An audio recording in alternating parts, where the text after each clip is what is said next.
নমস্কার বন্ধুরা, আপনাদের সকলকে স্বাগত জানাচ্ছি আমাদের এই ইউটিউব চ্যানেলে।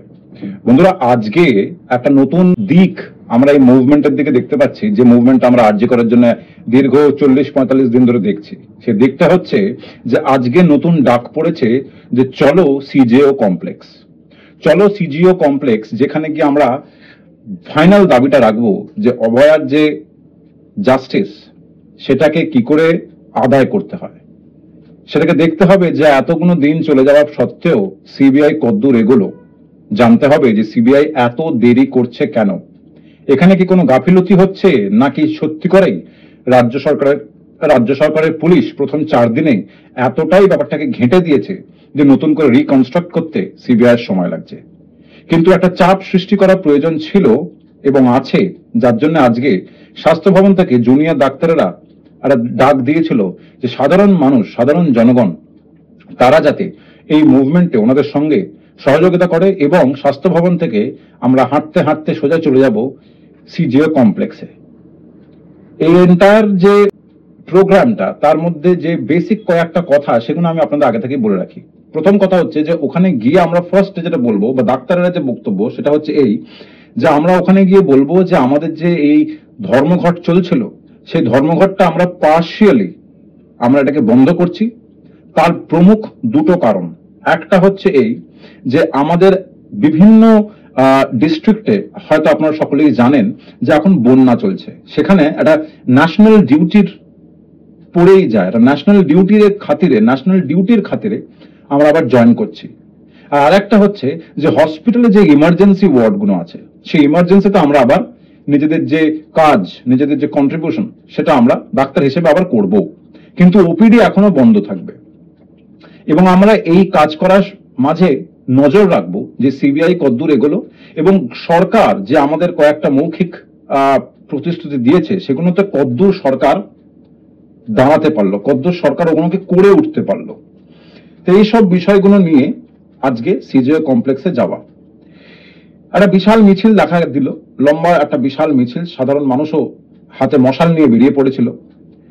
একটাই ডাক, একটাই ডিমান্ড, সেটা হচ্ছে এই যে আমাদের অভয়ার বিচার চাই। এই সিচুয়েশনে প্যারালালি যদি দেখি, তাহলে দেখতে পাবো যে আমাদের সরকার কিছুদিন আগে এই ঘটনাটা ঘটাকালীন একটা নতুন নিয়মাবলী নিয়ে এসেছিল, এবং সেই নিয়মাবলীতে ছিল যে মহিলারা রাত্রিবেলা কাজ করতে পারবে না, যেটার জন্য যথেষ্ট ভৎসনা সরকারকে সহ্য করতে হয়েছে সুপ্রিম কোর্টের কাছ থেকে।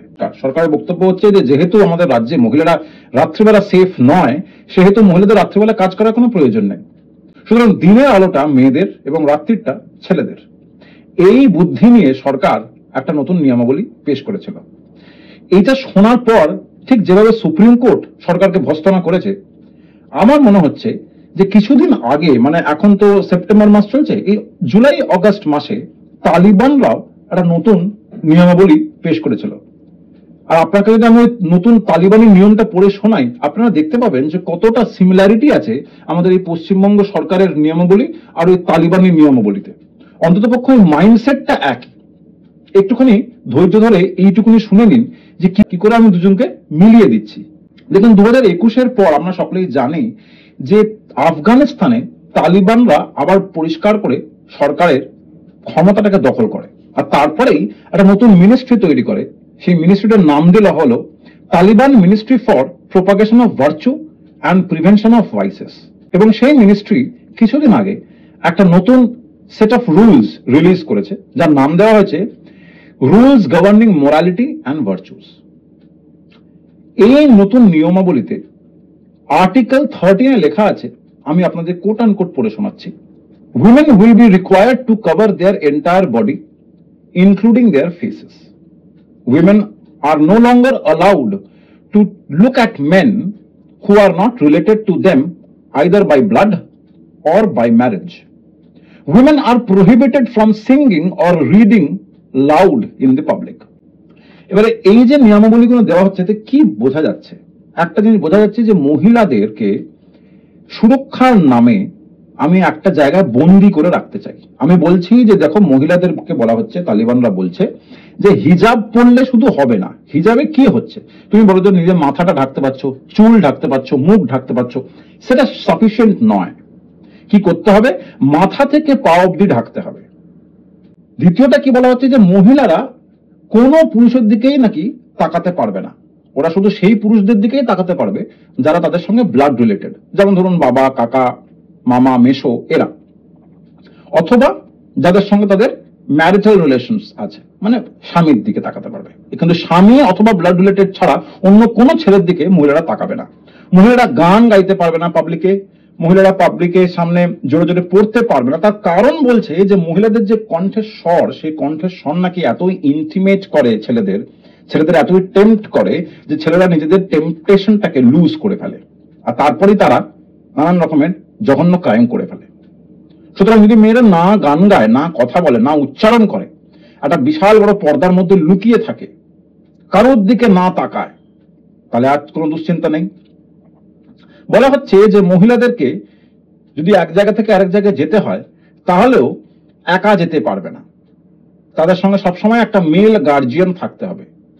মানে ইভেন ড্রাইভার পর্যন্ত এক জায়গা থেকে আরেক জায়গায় তাদেরকে ট্রান্সপোর্ট করবে না, শুধু এই কারণের জন্য যে তারা কোনো ছেলের সঙ্গে নেই বলে, কোনো ছেলে গার্জিয়ানের সঙ্গে নেই বলে। বলা হচ্ছে যে তারা ক্লাস 6 এর বেশি পড়াশোনা করতে পারবে না। তাই এই যে নিয়মাবলীগুলো আমরা দেখতে পাচ্ছি তালিবানের নিয়মাবলী, তাতে কি উদ্দেশ্য হচ্ছে, দেখো যে ছেলেরা তো এরকম করতেই থাকবে, ছেলেরা তো মহিলাদের দেখলেই পেছন পেছন যাবেই। তার কারণ মেয়েদের তৈরি করেছে ঈশ্বর এমন ভাবে যে তাদের দেখলেই এমন টেম্পটেশন হয় যে ছেলেরা কন্ট্রোল করতে পারে না। ছেলেদের দোষ নেই এতে। সুতরাং কি করে এই জিনিসগুলোকে বন্ধ করা যাবে না, মেয়েদেরই তুমি পর্দার মধ্যে গলা রোধ করে বা কণ্ঠ রোধ করে রেখে দাও একটা বস্তুর মতন। এই যে মিডিভিয়াল মধ্যকালীন চিন্তা ভাবনা, যেখানে মহিলাদের উপরে সাংঘাতিক অত্যাচার চলছে, বা আবার আমরা সেই দিকে ফিরে যাওয়ার চেষ্টা করছি, সেই একই জিনিস কিন্তু আমরা আমাদের এই পশ্চিমবঙ্গ সরকারের এই নতুন নিয়মাবলীতে দেখতে পেলাম, যেখানে বলা হলো যে মহিলারা রাত্রিবেলা কাজ করবে না। এবার আপনারা এই দুটোকে মেলানোর চেষ্টা করুন। এবার ভাবুন যে কি করে পশ্চিমবঙ্গ সরকারের তরফ থেকে যে নিয়মাবলীগুলো আসছে সেগুলো কতটাই তালিবানাইজড। আচ্ছা, যদি ছেলেরা রাত্রিবেলা কাজ করে, মেয়েরা সকালবেলা কাজ করে, তাহলে আমাদের মাননীয় মুখ্যমন্ত্রীও তো মহিলা। তাহলে আমাদের কাছে কি এই বিকল্পও থাকবে যে দিনের বেলায় মুখ্যমন্ত্রী আলাদা, রাত্রিবেলায় মুখ্যমন্ত্রী আলাদা?